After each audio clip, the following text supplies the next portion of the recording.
మనమొక విషయం మాట్లాడుకుందాం. ఇది ఏదో మాటల కోసం చెప్పేది కాదు. ఇది మన జీవితం, మనందరి జీవితం. ఆలోచించండి, మనం ప్రతిరోజూ పొద్దున్నే లేచిన దగ్గరనుంచి రాత్రి పడుకునే వరకు ఎందుకింతలా పరుగెడుతున్నాం?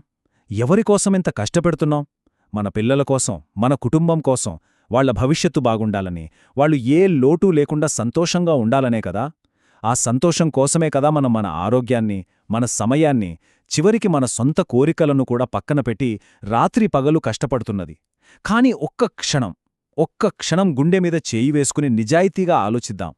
మనం కడుతున్న ఈ పెద్ద ఇళ్లలో, మనం పోగేస్తున్న ఈ డబ్బులో నిజమైన శాంతి ఉందా? మన పిల్లలకు మనమిస్తున్నది సౌకర్యాలనా, లేక సరైన సంస్కారమా? వాళ్ల భవిష్యత్తుకు మనమిస్తున్నది ఆస్తినా, లేక ఒక ఆదర్శవంతమైన జీవితమా? అసలు మనం వాళ్లకు చూపిస్తున్న దారి సరైనదేలా? ఈ ప్రశ్నలతోనే ఈరోజు మనస్సు విప్పి మాట్లాడుకుందాం. మనందరి గుండె లోపల ఎక్కడొక మూల ఒక ప్రశ్న ఉంటుంది. అది రోజూ మనల్ని నిలదీస్తూనే ఉంటుంది. ముఖ్యంగా రాత్రి అందరూ నిద్రపోయాక, మనం ఒంటరిగా ఉన్నప్పుడు అది మనల్ని పట్టుకుని అడుగుతుంది. ఏం చేస్తున్నావు? ఈ పరుగు ఎక్కడి వరకు? ఈ ఆరాటం దేనికోసం? నువ్వు వెళ్తున్న ఈ దారి నిన్ను, నీ కుటుంబాన్ని నిజమైన ఆనందం వైపు తీసుకెళ్తోందా, లేక సమాజం గీసిన గీతమీద అందరిలాగే నువ్వు కళ్ళు మూసుకుని నడుస్తున్నావా అని? ఆ ప్రశ్నకి సమాధానం చెప్పలేక చాలాసార్లు మనం ఆ ఆలోచనల నుండి పారిపోవాలని చూస్తాం. కాని ఈరోజు ఆ ప్రశ్న నుంచి పారిపోవద్దు. దాని వేరును పట్టుకుని దాని లోతుల్లోకెళ్ళి చూద్దాం. ఒక్కసారి ఆలోచించండి, ఈ ప్రపంచంలో నిజంగా గొప్ప వ్యక్తంటే ఎవరు? పేపర్లలో, టీవీల్లో కనిపించే 100 కోట్ల అధిపతా? పెద్ద పదవిలో కూర్చుని 10 మందిని శాసించే అధికారా? లక్షల మంది అభిమానులున్న నటుడా? వీళ్లేనా గొప్పవాళ్ళు? వాళ్ల జీవితాలు బయటకు కనిపించినంత అందంగా, ప్రశాంతంగా లోపలుంటాయా? లేక వీటన్నిటికీ దూరంగా తన జీవితాన్ని తాను నిజాయితీగా బతుకుతూ, ఎవరికీ అన్యాయం చేయకుండా తను సంపాదించిన ప్రతి రూపాయి వెనక తన చెమట చుక్క ఉంది తప్ప ఎవరి కన్నీటి చుక్క లేదని ధైర్యంగా చెప్పుకుంటూ, రాత్రిపూట నా వల్ల ఈరోజు ఎవరికీ కీడు జరగలేదు అనే తృప్తితో ప్రశాంతంగా నిద్రపోయే ఒక సామాన్యమైన తండ్రి గొప్పవాడా? ఎవరా గొప్ప వ్యక్తి? మనం పుట్టిన దగ్గరనుంచి మన చుట్టూ ఉన్న ప్రపంచం, మన బంధువులు, మన స్నేహితులు, ఈ సమాజం అంతా కలిసి మన మెదడులో ఒకే విషయాన్ని పదే పదే నాటారు. బాగా చదువుకో, లేకపోతే జీవితంలో పనికిరావు. మంచి ఉద్యోగం సంపాదించుకో, అప్పుడే నీకు విలువ. బోలెడంత డబ్బు సంపాదించుకో, అప్పుడే అందరూ నిన్ను గౌరవిస్తారు అని. ఈ మాటలు వినీ వినీ డబ్బు, అధికారం, హోదాయే జీవితానికి గమ్యాలుగా మారిపోయాయి. తెలియకుండానే మనం కూడా మన పిల్లలకు ఇదే పాఠం చెబుతున్నాం. ఆ అంకుల్ చూడు, ఎంత పెద్ద కారులో వెళ్తున్నాడో, నువ్వు కూడా అలా అవ్వాలి అని చెప్తాం.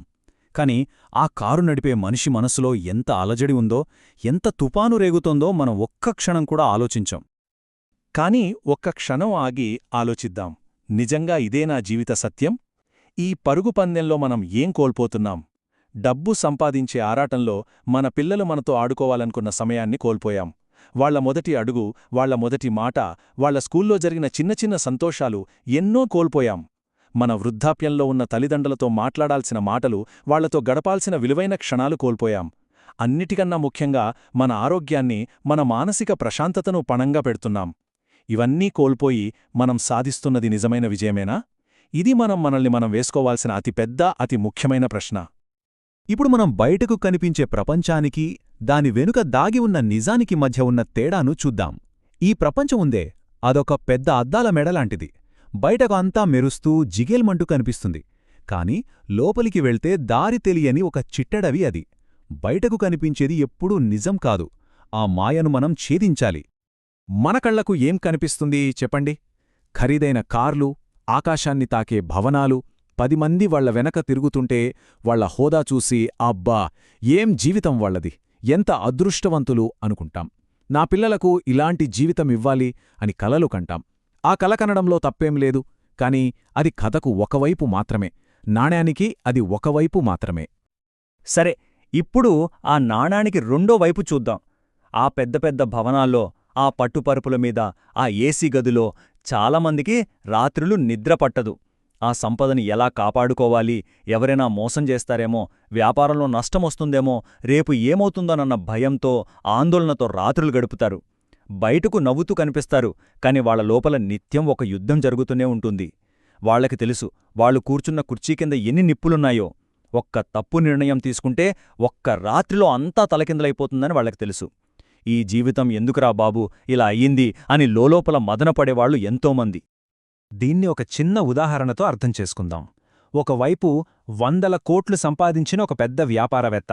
అతనికి కోర్టు కేసులు, ట్యాక్స్ అధికారుల భయం, తన కింద పనిచేసేవాళ్లే తనని ఎక్కడ మోసం చేస్తారోన్న అనుమానం. రాత్రి భోజనం చేసేటప్పుడు కూడా ఫోన్లో మాట్లాడుతూ భార్యాపిల్లలు ఎదురుగా ఉన్నా వాళ్లని చూడలేని పరిస్థితి. రాత్రి నిద్రపట్టక నిద్రమాత్రలు వేసుకుంటే తప్ప కళ్ళు ముయ్యలేడు. మరోవైపు ఒక చిన్న కిరాణా కొట్టు నడుపుకునే ఒక సాధారణ వ్యక్తి. రోజుకు 1000-2000 సంపాదిస్తాడు. కాని సాయంత్రం 6 గంటలకు దుకాణం మూసేసి ఇంటికి వెళ్లగానే తన ప్రపంచంలోకి వెళ్ళిపోతాడు. భార్యాపిల్లలతో కలిసి కబుర్లు చెప్పుకుంటూ నవ్వుతో భోజనం చేస్తాడు. రాత్రి 8ంటికే ఫోన్ పక్కన పడేసి ఎలాంటి చింత లేకుండా హాయిగా నిద్రపోతాడు. ఇప్పుడు మీరే చెప్పండి, మనస్సాక్షిగా చెప్పండి, ఈ ఇద్దర్లో నిజంగా గొప్పవాడు ఎవరు? నిజంగా అదృష్టవంతుడు ఎవరు? కోట్లు ఉండి నిద్రకు కరువైన వ్యాపారవేత్త, లేక ఉన్నంతలో సర్దుకుంటూ మనశ్శాంతితో నిద్రపోయే ఈ చిన్న దుకాణదారుడా? మీ పిల్లలకు మీరు ఏ జీవితాన్నివ్వాలనుకుంటున్నారు? ఆ వ్యాపారవేత్త జీవితాన్నా, లేక ఈ దుకాణదారుడి జీవితాన్నా? మనం దేనికి విలువ ఇవ్వాలి? చూడండి, డబ్బు, ఆస్తి, అధికారం ఇవేవీ మనతో రావు. మనం పోయిన తరువాత మన పిల్లలు కూడా వాటిని పంచుకోవడానికి కొట్టుకుంటారేమో గాని మనతో పాటు ఒక్క రూపాయి కూడా రాదు. మరి మనతో పాటు ఉండే అసలైన నిధి, అసలైన సంపద వేరే ఉంది. దానిగురించే ఇప్పుడు మనం మాట్లాడుకుందాం. ఈ ప్రపంచంలో నిజమైన సంపద ఏదైనా ఉందంటే అది మనశ్శాంతి మాత్రమే. ఖరీదైన పరుపులు, ఏసీ గదులు మనకు నిద్రని ఇవ్వలేవు. మన మనశ్శాంతి ప్రశాంతంగా ఉన్నప్పుడు మాత్రమే మనకు నిద్రపడుతుంది. తలదిండు మీద పెట్టిన క్షణాల్లో ఎలాంటి ఆలోచనలు లేకుండా నిద్రలోకి జారుకోగలగడం, దానికంటే పెద్ద అదృష్టం, పెద్ద ఐశ్వర్యం ఈ ప్రపంచంలో మరొకటి లేదు. ఆ అదృష్టాన్ని డబ్బుతో కొనలేం. రోజంతా మనం ఎన్నో పనులు చేస్తాం, ఎంతో మందితో మాట్లాడతాం. కాని రాత్రి పడుకునే ముందు అంతా నిశ్శబ్దంగా ఉన్నప్పుడు మన లోపలినుంచి మనస్సాక్షి మనతో మాట్లాడడం మొదలుపెడుతుంది. ఆ రోజంతా మనం ఎవరినీ మోసం చేయకుండా, ఎవరినీ బాధపెట్టకుండా మన పని మనం నిజాయితీగా చేసుకుని ఉంటే ఆ మనస్సాక్షి మనకొక భరోసా ఇస్తుంది. భయపడకు, నువ్వీరోజు సరిగ్గానే బ్రతికావు, ప్రశాంతంగా నిద్రపో అని. అదే మనం తప్పులు చేసి ఉంటే అదే మనస్సాక్షి మనల్ని నిలదీస్తుంది, మన నిద్రను దూరం చేస్తుంది. ఒక గొప్ప వ్యక్తి చెప్పిన మాట ఇది: లక్షల కోట్లు ఉన్నవాడు గొప్పవాడు కాదు. ఎవడైతే తన జీవితంలో ఇతరులకు హాని చెయ్యకుండా, ఎవర్నీ మోసం చెయ్యకుండా, తన కుటుంబాన్ని బాగా చూసుకుంటూ రాత్రి 8 గంటలు ప్రశాంతంగా నిద్రపోతాడో వాడే నా దృష్టిలో గొప్పవాడు. ఇంతకంటే గొప్ప నిర్వచనం గొప్పతనానికి ఉండదేమో. ఈ ప్రపంచం మనకు ఇచ్చే సర్టిఫికెట్ల కన్నా మన మనస్సాక్షి మనకిచ్చే రిపోర్ట్ కార్డ్ చాలా ముఖ్యం. ఇది ప్రతిరోజు రాత్రి మనం చేసుకోవాల్సిన ఒక ఆత్మపరిశీలన. ఈరోజు నా వల్ల ఎవరైనా బాధపడ్డారా? నేను ఎవరినైనా మోసం చేశానా? నా స్వార్థం కోసం అబద్ధం చెప్పానా? ఈ ప్రశ్నలకు మన గుండె లోతుల్లోనుంచి సమాధానం లేదు అని వస్తే ఆ రోజు మనం విజయవంతంగా బ్రతికినట్టే. అదే మన అసలైన గొప్పతనం. ఈ అలవాటు మనల్ని ఒక బలమైన వ్యక్తిగా మారుస్తుంది. సరే, ఇదంతా బానే ఉంది. కాని ఈ ఆలోచనా విధానాన్ని కేవలం ఒక సిద్ధాంతంగా కాకుండా మన రోజువారీ జీవితంలో ఒక జీవన విధానంగా ఎలా మార్చుకోవాలో ఇప్పుడు చూద్దాం. ఎందుకంటే మన ఆలోచన మారితే మన జీవితం మారుతుంది. మనం విజయం అనే మాటకు అర్థాన్నే మార్చేయాలి. ఇప్పటివరకు విజయమంటే ఎంత సంపాదించావు, ఎంత పెద్ద ఇల్లు కట్టావు అని కొలిచాం. కాని ఇకనుంచి విజయాన్ని కొత్తగా కొలుద్దాం. ఆ డబ్బును ఎలా సంపాదించావు? నిజాయితీగానా? మోసం చేశావా? ఆ పేరు సంపాదించే క్రమంలో ఎంతమందిని తొక్కేశావో, ఎంతమంది జీవితాలను గౌరవించావో? నీ విజయం నీకు మాత్రమే సంతోషాన్నిచ్చిందా, లేక 10 మందికి మేలు చేసిందా అనేదే అసలైన కొలమానం కావాలి. ఒక్క విషయం బలంగా గుర్తుపెట్టుకోవాలి. డబ్బు మనకు అవసరం, సందేహం లేదు. అది మన జీవితాన్ని నడపడానికి ఒక సాధనం మాత్రమే. కాని డబ్బే జీవిత లక్ష్యం కారాదు. డబ్బు లేక పేదరికంలో బాధపడటం వేరు. కాని డబ్బు కోసం మనలోని మనిషిని, మన మానవత్వాన్ని చంపుకోవడం అంతకంటే పెద్ద తప్పు, పెద్ద పాపం. మన పిల్లల కళ్లలోకి సూటిగా చూడలేని పాపమది. మనం సంపాదించే ప్రతి రూపాయి, మనం తెచ్చుకునే ప్రతి పేరు మన పిల్లల భవిష్యత్తు మీద ప్రభావం చూపుతుంది. రేపు మన పిల్లలు సమాజంలోకి వెళ్ళినప్పుడు మీ నాన్న ఒక మోసగాడు, ఒక లంచగొండి అని ఎవరైనా వేలెత్తి చూపితే మనం సంపాదించిన ఆస్తి మొత్తం వాళ్లకి అవమానంగా మారుతుంది. మనం మన పిల్లలకివ్వాల్సింది అప్పులు లేని ఆస్తులు కాదు, అవమానాలు లేని ఆదర్శం. మన విజయం వాళ్లకు గర్వకారణం కావాలి కాని సిగ్గుచేటు కాకూడదు.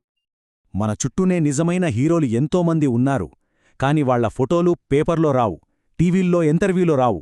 వాళ్లే కష్టపడి తన తల్లిదండ్రులను కంటికి రెప్పలా చూసుకునే కొడుకు, ఎంత కష్టమొచ్చినా అబద్ధం చెప్పకుండా నిజాయితీగా బ్రతికే ఉద్యోగి, లాభం తక్కువైనా పర్వాలేదు కాని ఇతరులను దోచుకోకుండా వ్యాపారం చేసే వ్యక్తి, రోజంతా కష్టపడి సాయంత్రం ఇంటికి వచ్చి తన కుటుంబంతో సంతోషంగా నవ్వుతూ గడిపే ప్రతి ఒక్కరూ హీరోనే. వాళ్ల దగ్గర ట్రోఫీలుండకపోవచ్చు, కాని వాళ్ల దగ్గర మనశ్శాంతి అనే అమూల్యమైన సంపద ఉంటుంది. మనం ఇంతసేపు మాట్లాడుకున్న ఈ ప్రయాణం యొక్క చివరి అత్యంత ముఖ్యమైన సత్యం వైపు ఇప్పుడు మనం అడుగుపెడుతున్నాం.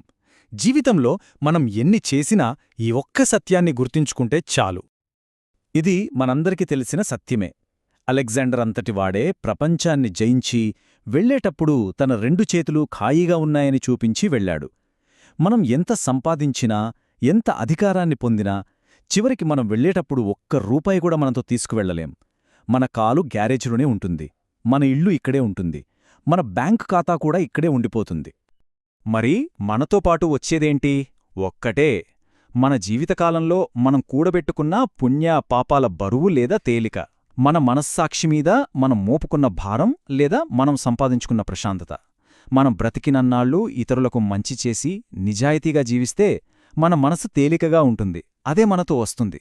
ఆ ప్రశాంతతే మన అసలైన ఆస్తి. కాబట్టి ఈ రోజునుంచి ఒక మాట గుర్తుంచుకుందాం. మన జీవితానికి అసలైన కొలమానం మనం ఎంత ఎత్తుకు ఎదిగాం, ఎంత సంపాదించామన్నది కాదు. రాత్రిపూట మనం ఎంత ప్రశాంతంగా, ఎంత నెమ్మదిగా నిద్రపోగలుగుతున్నాం అన్నదే ముఖ్యం. ఎవరికీ హాని చేయకుండా, ఎవరినీ మోసం చేయకుండా, మనసుకు తేలికగా, నిజాయితీగా జీవించడమే నిజమైన విజయం. అదే నిజమైన గౌరవం, అదే నిజమైన అదృష్టం. మన జీవితం సంపదతో మాత్రమే కాదు, శాంతితో నిండాలి. మన పిల్లలకు మనమిచ్చే వారసత్వం ఆస్తి కాదు, ఆ ప్రశాంతమైన జీవితమే కావాలి.